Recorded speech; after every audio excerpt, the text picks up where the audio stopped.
ആചാര്യന്മാർ പറയുന്നു, ഓം എന്ന പ്രണവ മന്ത്രത്തിൽ നിന്നാണ് സാരേഗമ പധനിസ വരുന്നത്. ഈ ഓം ആണ് സ്പ്ലിറ്റ് ആവുന്നത് 7 സപ്തസ്വരങ്ങളായിട്ട്. പക്ഷെ ഈ ഓം ആരാ? ഭഗവാൻ കൃഷ്ണനും ശ്രീമതി രാധാരാണി ഉച്ചരിക്കുന്ന ജീവ. സംഗീതം എന്ന് പറഞ്ഞു കഴിഞ്ഞാൽ ഭഗവാന്റെ കഴുത്തിലിടുന്ന ആഭരണങ്ങളെ പോലെയാണ്. ഭഗവാന്റെ സുന്ദരമായിട്ടുള്ള വിഗ്രഹം നമ്മുടെ മുമ്പിൽ, അതാണ് തിരുനാമം.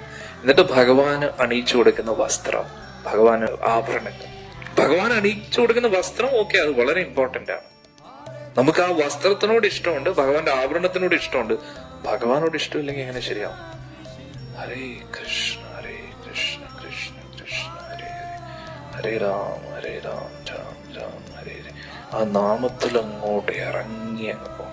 അപ്പോഴാണ് നിങ്ങൾ അത്ഭുതപ്പെടുന്നത്. ഇതിന് മൃദംഗത്തിന്റെ ആവശ്യമില്ലല്ലോ, സംഗീതത്തിന്റെ ആവശ്യമില്ലല്ലോ, ഇതിൽ തന്നെ എല്ലാം ഉണ്ടല്ലോ. ആ ഹരിനാമത്തിലൂടെ നിങ്ങൾ യഥാർത്ഥ സംഗീതത്തെ കേൾക്കാൻ കഴിയും. ആ ആധ്യാത്മിക സംഗീതം നിങ്ങൾ കേൾക്കും. അത് കേൾക്കാൻ നമുക്ക് യോഗ്യത ഇല്ലാത്തതുകൊണ്ടാണ് ഈ ലോകത്തിലെ സംഗീതത്തിന്റെ അക്കമ്പനിമെന്റ് വേണ്ടുന്നത്. ഇപ്പോൾ നമ്മൾ ഈ ലോകത്ത് കേൾക്കുന്ന സംഗീതം യഥാർത്ഥ സംഗീതമല്ല. ആ യഥാർത്ഥ സംഗീതത്തിന്റെ വെറും ചെറിയൊരു പ്രതിബിംബം മാത്രമാണ്. പൊതുവെ ഒരു സംഗീത വിദ്വാൻ പാടുന്ന സമയത്ത് 1-2 സ്കെയിലുകളിലായിരിക്കും പാടുന്നത്. പക്ഷെ ആചാര്യന്മാർ പറയുന്നു, ഭഗവാൻ കൃഷ്ണന് എല്ലാ സ്കെയിലിലും പാടാൻ പറ്റും. ഭഗവാൻ ഓടക്കുഴലിൽ ഊതുമ്പോഴും എല്ലാ സ്കെയിലിലും ഊതുന്ന പറയും. നമുക്ക് പരിമിതികളുണ്ട്, ഭഗവാന് പരിമിതികളില്ലല്ലോ. പ്രത്യേകിച്ച് ഭഗവാന് പഞ്ചമത്തിലാണ് കൂടുതൽ ഇഷ്ടം എന്ന് പറയുന്നത്. പഞ്ചമത്തിൽ ഓടക്കുഴലിൽ ഊതാൻ, പഞ്ചമ സ്കെയിലിൽ. ഈ ലോകത്തിൽ സംഗീതമില്ല. സത്യം യഥാർത്ഥ സംഗീതം ആ ലോകത്തിൽ. ആ യഥാർത്ഥ സംഗീതത്തെ നമുക്ക് അറിയണമെങ്കിൽ ഹരേ കൃഷ്ണ കൃഷ്ണ കൃഷ്ണ ഹരേ ഹരേ, ഹരേ രാം രാം രാം ഹരേ ഹരേ. ഈ ഹരേ കൃഷ്ണ മന്ത്രത്തിൽ സർവ സംഗീതമുണ്ട്. എല്ലാ രാഗങ്ങളും, എല്ലാ ശ്രുതികളും, താളങ്ങളും, എല്ലാം കംപ്ലീറ്റ് മ്യൂസിക് ഇതിനകത്ത്.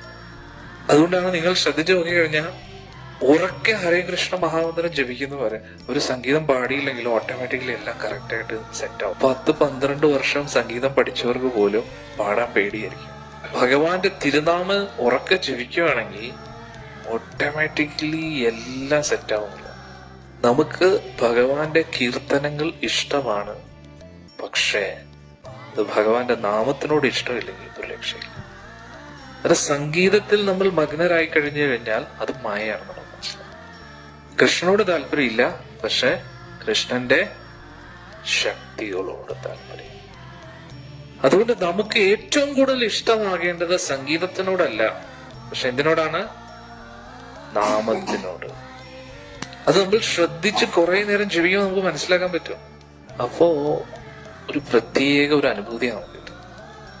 ആ ഹരേ കൃഷ്ണ മഹാമന്ത്രം, ഹരേ കൃഷ്ണ കൃഷ്ണ കൃഷ്ണ ഹരേ ഹരേ, ഹരേ രാം രാം രാം ഹരേ. അതുകൊണ്ട് നമ്മൾ ഏറ്റവും കൂടുതൽ ഇഷ്ടപ്പെടേണ്ടത് കൃഷ്ണ നാമത്തെയാണ്, രാധ നാമത്തെയാണ്. ഇവർ രണ്ടുപേരും ഒന്നിക്കുന്ന ഹരേ കൃഷ്ണ മന്ത്രം. ഐന്ദ്രപ്രഭു പറയുന്നു, ജപം എന്ന് പറഞ്ഞു കഴിഞ്ഞാൽ നികുഞ്ച സേവയാണ് പറയുന്നത്. എന്നിട്ട് സങ്കീർത്തനം ഹരേ കൃഷ്ണ മന്ത്രം ചെയ്യുമ്പോൾ രാസലീലയാണ്. അതായത് ഒരുമിച്ച് എല്ലാ ഭക്തരും കൂടെ ഹരേ കൃഷ്ണ മന്ത്രം സങ്കീർത്തനം ചെയ്യുമ്പോൾ രാസലീലയാന്ന് പറയും. ആ ഹരേ കൃഷ്ണ മന്ത്രത്തിലൂടെ നിത്യരാസലയിലേക്ക് പ്രവേശിക്കാൻ കഴിയുന്നു. ഇനി നമ്മൾ ഒറ്റയ്ക്കിരുന്ന് ജപിക്കുന്ന നികുഞ്ച സേവ. നികുഞ്ച സേവ എന്ന് പറഞ്ഞാൽ രാധാറാണിക്കും ശ്രീകൃഷ്ണ ഭഗവാൻ ഒന്നിക്കാൻ വേണ്ടിയുള്ള ലീലകൾക്ക് നമ്മൾ സഹായിച്ചുകൊണ്ടിരിക്കുക, പേഴ്സണൽ സേവ. ഈ ലോകത്തിൽ ഹരേ കൃഷ്ണ മഹാമന്ത്രത്തെ പോലൊരു മന്ത്രം വേറെ ഇല്ല.